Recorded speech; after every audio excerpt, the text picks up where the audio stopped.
Modern technology ने हम इंसानों की जिंदगी के हर पहलू को छुआ है। शायद ही कोई इंसान ऐसा हो जो आज मॉडर्न टेक्नोलॉजी से अछूता हो। क्या आप भी ऐसा ही सोचते हैं? तो बने रहिए हमारे साथ इस वीडियो में आखिर तक। हम आपको ऐसे ऐसे लोगों से मिलवाएंगे जिनका मॉडर्न टेक्नोलॉजी तो छोड़िए, बाहर के आदमियों से कोई वास्ता नहीं है।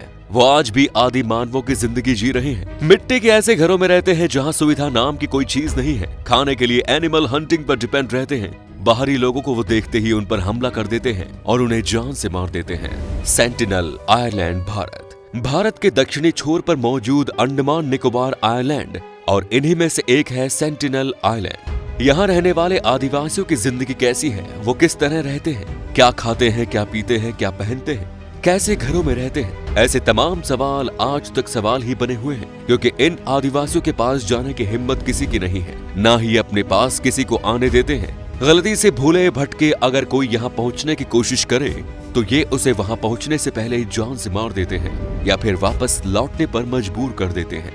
ऐसा कहा जाता है कि ये आदिवासी बीते 60,000 सालों से इसी जगह पर रहते चले आ रहे हैं। साल 2000 में जब अंडमान निकोबार में जबरदस्त सुनामी आई थी, उस दौरान भारत सरकार ने आदिवासियों की मदद करने की कोशिश की, लेकिन वो तमाम कोशिशें बेकार हो गई।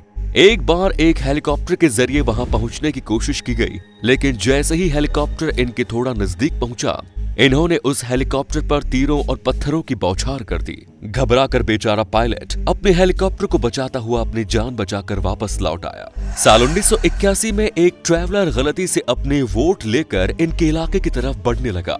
दरअसल वो समुद्र में अपना रास्ता भूल गया था और बड़े लंबे समय बाद समुद्र की गहराइयों को देखते देखते उसे जमीन नजर आई, तो वो उसकी तरफ बढ़ने लगा। उसे नहीं मालूम था कि वो सेंटिनल आइलैंड है। वो उस आयरलैंड के नजदीक जाने लगा तो वहां मौजूद आदिवासियों ने भाले और तीरों से उस पर हमला किया। गनीमत ये रही कि वो सेंटिनल आइलैंड से सुरक्षित दूरी पर था। उन्हें हमला करते देख उसने अपनी वोट वापस मोड़ी और वहां से निकल जाना बेहतर समझा।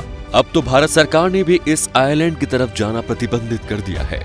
Next is Korubo tribes Brazil. इन्हें दसाला भी कहा जाता है और ये अमेज़न के घने जंगलों के बीच रहते हैं। इन्हें दुनिया की सबसे खतरनाक जनजाति में से एक माना जाता है। ब्राजील की गवर्नमेंट ने इस जनजाति से संपर्क करने की काफी कोशिश की, मगर उनकी हर कोशिश नाकाम हो गई। जो भी इस जनजाति लोगों के बारे में जानकारी जुटाने के लिए जाता था, वो वापस लौट कर नहीं आता था। ब्राजील के घने जंगलों में कभी इनकी अच्छी खासी तादाद हुआ करती थी, लेकिन धीरे धीरे इनकी संख्या कम होती चली गई। हालांकि अब इनकी संख्या बहुत ही कम रह गई है। फिलहाल यहाँ केवल 180-200 आदिवासी बच्चे हैं। बीते कुछ साल पहले बाहर से कुछ लोग इन आदिवासियों के साथ संपर्क साधने के लिए गए और वो अपने इस मकसद में सफल हो गए, लेकिन इसका रिजल्ट ये रहा कि आदिवासी जनजातियों का ये ग्रुप दो समूहों में बंट गया। एक तो वो जो आधुनिक जीवन शैली को अपनाकर उनके साथ जीना चाहता था, और दूसरे वो जो अपनी चली आ रही पुरानी परंपराओं के साथ जीवन जीना चाहते थे। इस प्रकार यह आदिवासी समूह दो भागों में बंट गया। आज सिचुएशन ये है कि इन आदिवासियों से संपर्क करने के लिए जब भी कोई बाहर से आता है तो इनका एक ग्रुप तो उन लोगों से मिलना चाहता है, लेकिन दूसरा ग्रुप बाहर से आए लोगों को देखते ही मार देता है। ये लोग खेती बाड़ी के बारे में कुछ नहीं जानते, आज भी पशुओं के शिकार के जरिए ही जिंदा है। ये पक्षियों को मारकर उनका मांस खाते हैं और इसी तरह जिंदा रहते हैं। चिंबू स्केलेटन। घने जंगलों में जहां रात में हाथ को हाथ सुझाई नहीं देता, ऐसी सिचुएशन में अगर आपके सामने ह्यूमन स्केलेटल आने लगे, आपके आसपास वो ही लोग नजर आने लगे, तो सोचिए आपके भीतर के फियर का लेवल क्या होगा।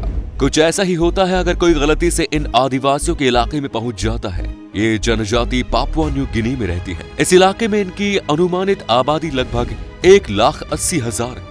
ये लोग अपने शरीर को ह्यूमन स्केलेटन के डिजाइन में पेंट करके रखते हैं और ऐसा करने के लिए राख का इस्तेमाल करते हैं। ऐसा वो इसलिए करते हैं क्योंकि वो अपने दुश्मन को डराना चाहते हैं। 90 के दशक में एक बार जब अंग्रेज यहाँ आए तो उन्होंने देखा कि अचानक बहुत सारे नर कंकाल उनकी तरफ बढ़े चले आ रहे हैं। अंग्रेज बेचारे किसी तरह अपनी जान बचाकर वहाँ से भाग खड़े हुए। बीते 400 सालों से आदिवासी यहीं पर रहते चले आ रहे हैं, लेकिन हमारी आज की आधुनिक जीवन शैली ने इनके दरवाजे पर दस्तक देना शुरू कर दिया है।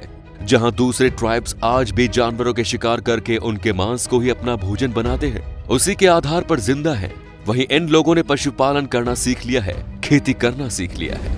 नेक्स्ट इज मुर्सी जनजाति। अफ्रीका के इथियोपिया में रहने वाली यह जनजाति दुनिया की सबसे खतरनाक जनजाति मानी जाती है, क्योंकि जिंदगी तो अपने पुराने तौर तरीकों पर जीते हैं, लेकिन जब लड़ाई की बारी आती है तो इनके पास आपको AK-47 खतरनाक और आधुनिक हथियार भी मिल जाएंगे। ये इथियोपिया के एक आइलैंड में रहते हैं और इनकी संख्या लगभग 10,000 है। बाहर की दुनिया को इनके बारे में जानकारी बहुत ही कम है, लेकिन जो भी जानकारी इनके बारे में मालूम है उससे तो यही पता लगता है कि हम आज के दौर में मॉडर्न इंसान इन लोगों से जितना दूर रहें उतना ही सुरक्षित रहेंगे। अगर कोई गलती से भी इनके इलाके में चला जाए तो वो उसकी आखिरी जर्नी होगी। इनके यहाँ ये माना जाता है कि किसी को मारकर जिंदा रहना ही शान की बात है। अगर बिना किसी को मारे जीना है तो ऐसे जीने से मर जाना बेहतर है। हमारे घरों में बच्चों को बुरी नजर से बचाने के लिए उनके माथे पर एक किनारे काला टीका लगाया जाता है, लेकिन मुर्सी जनजाति की महिलाएं अपने आप को बुरी नजरों से बचाने के लिए अपने होठों पर एक दर्दनाक और रिवाज का पालन करती है। कोई भी लड़की जैसे ही किशोरावस्था में आती है, यानी लगभग 15 साल की हो जाए, तो उसके होठों में छेद करके उसमें लकड़ी फंसा दी जाती है। फिर उस घाव को पकने दिया जाता है।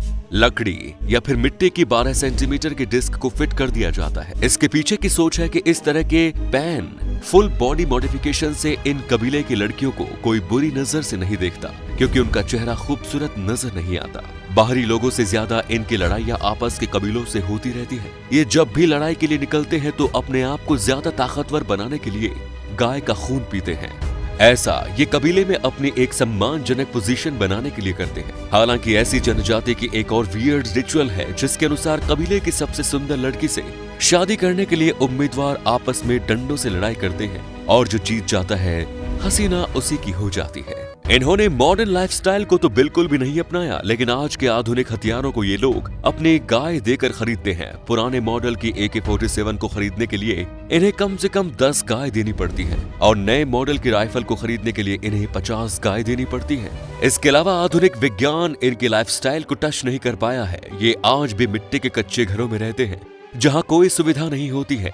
अपनी परंपरा के अनुसार ही कपड़े पहनते हैं। खान पान रहन सहन सब कुछ बिल्कुल वैसा ही है। हालांकि सरकार ने कोशिश की कि इन्हें पढ़ाया लिखाया जाए और आधुनिक शिक्षा दी जाए, लेकिन उनकी तमाम कोशिशों को तब झटका लग जाता है जब इनके इलाके में जाने वाला कोई भी बाहरी आदमी गायब हो जाता है और उसका कुछ भी पता नहीं चलता। दुनिया के तकरीबन हर कोने में इस तरह के जनजातीय लोग रहते हैं जो आज भी आदि मानव के युग में रह रहे हैं। आधुनिक ज्ञान और विज्ञान की रोशनी उन तक नहीं पहुंची है।